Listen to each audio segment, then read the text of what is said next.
प्रेम से बोली छठी माता की जय।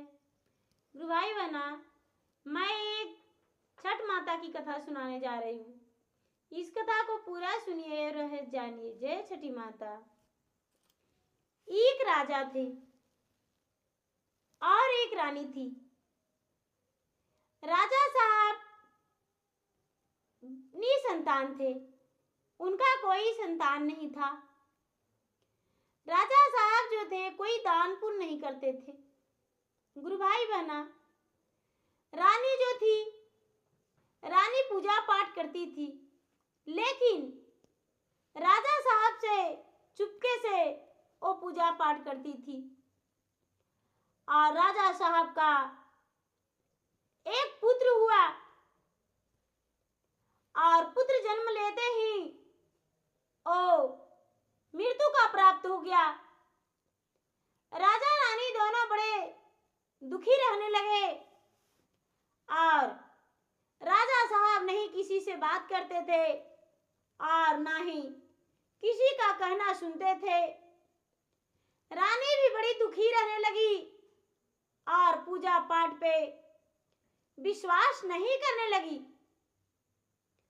गुरु भाई बहना, पुत्र का मृत्यु हुए 12 वर्ष बीत गया और राजा रानी दोनों आस तोड़ दिए कि मेरा अब संतान नहीं होगा और घर छोड़कर दोनों जंगल की ओर निकल पड़े और मन में दोनों ठान लिए कि हम लोग वन में जाकर एक तपस्वी की तरह रहेंगे और वन में ही जीवन बिताएंगे, घर वापस हम नहीं आएंगे।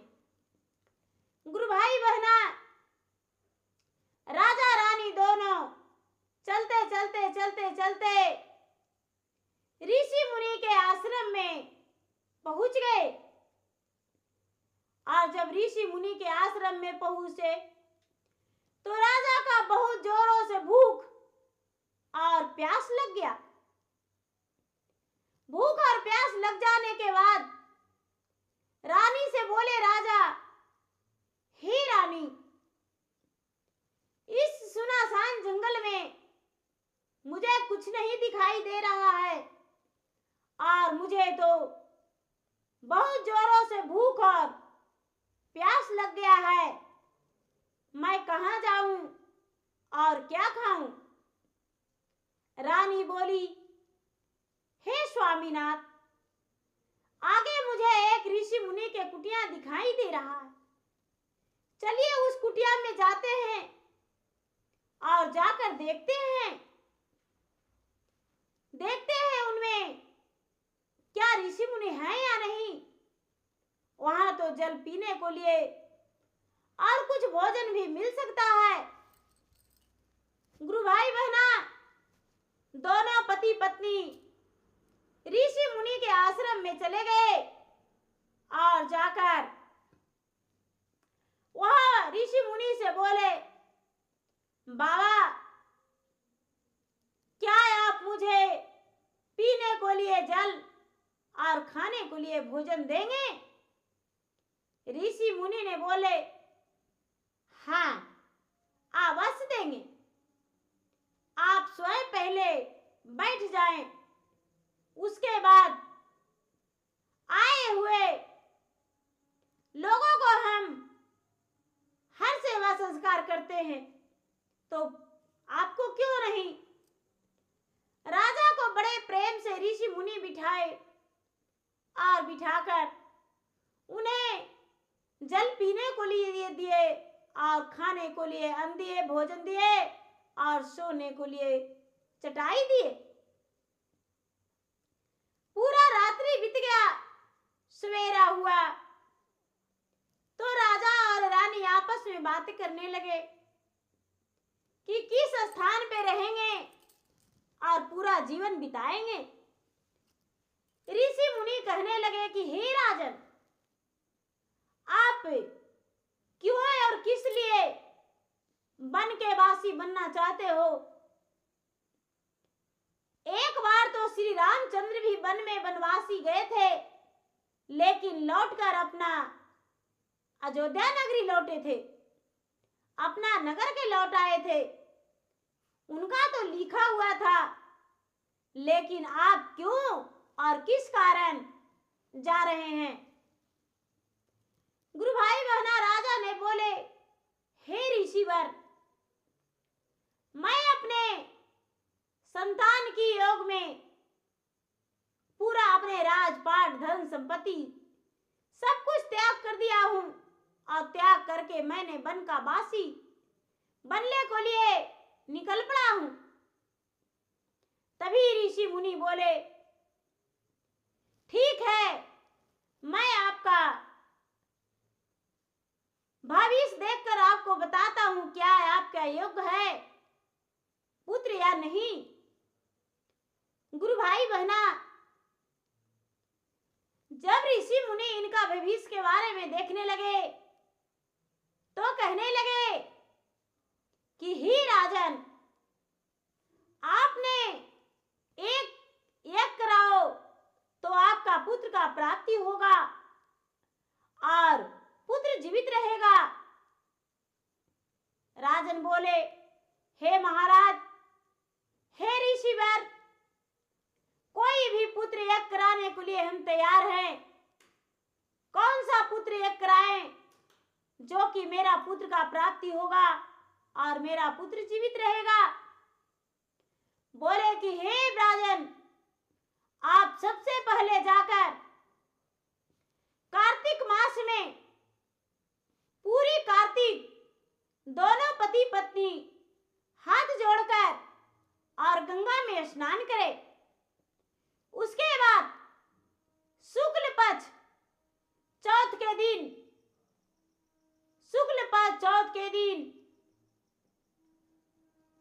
नहाई खाई करके और पंचमी के दिन, जिसका खरना कहते हैं, उस दिन स्वयं दूध में भोजन बनाएं और प्रेम पूर्वक छठ का व्रत करें और दूध में भोजन बनाकर भगवान का भोग लगाए, माता छठी का भोग लगाइए और भोग लगाकर उसके बाद अपना ही भोजन कर लीजिए।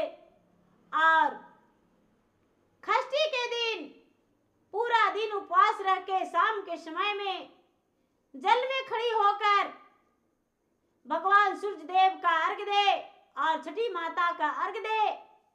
आपने जीवन में कोई ऐसा सफलता कार्य नहीं किए हैं, इस कार्य करने से आपका पुत्र का प्राप्ति होगा। और सप्तमी के दिन सुबह अर्घ्य देकर और अन्न ग्रहण करें। इसके बाद अष्टमी नहीं, नवमी के दिन पुत्र यज्ञ कराएं। यदि पुत्र यज्ञ आप करवाएंगे और ब्राह्मणों का दान देंगे और सभी देवी देवताओं का आवाहन करेंगे, कन्याकुमारी का भोग जौनार कराएंगे, तो आपका पुत्र प्राप्ति होगा और वो जीवित रहेगा। गुरु भाई बहना राजा रानी ऋषि मुनि के बात मानकर घर लौट आए और राह देखने लगे कि कब कार्तिक मास आता है। जब गुरु भाई बहना कार्तिक मास आया तो राजा और रानी दोनों कार्तिक मास में प्रतिदिन गंगा स्नान को चले जाते थे और गंगा स्नान जाकर स्नान करके और शिव पार्वती के पूजा करके, गंगा माता के पूजा करके घर लौट आते थे। 108 दीपक प्रतिदिन राजा रानी गंगा के अरार पे जलाते थे। और जब शुक्ल पक्ष चौथ के दिन आया तो राजा रानी दोनों प्रेम पूर्वक स्नान करके और माता छठी का व्रत ध्यान किए। पंचमी के दिन खरना का दिन रखे और खरना किए और षष्ठी के दिन माता छठी का अर्घ दिए और सप्तमी का दिन व्रत तोड़े। अष्टमी नहीं, नवमी के दिन पुत्र यज्ञ करवाए और जब राजा रानी दोनों पुत्र यज्ञ करवाए तो पुत्र यज्ञ कराने के बाद कुछ ही दिन बाद रानी ने राजा से बोली, हे महाराज, मेरा तो जी कुछ अलग हो रहा है और लगता है कि मैं मां बनने वाली हूं।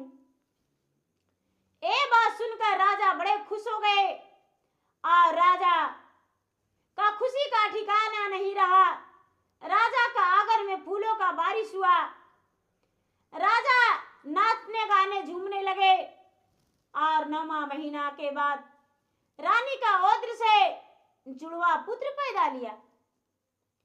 गुरु भाई बहना, जब जुड़वा पुत्र पैदा लिया तो राजा बड़े खुश हो गए और खुशी के मारे उनका ठिकाना नहीं रहा।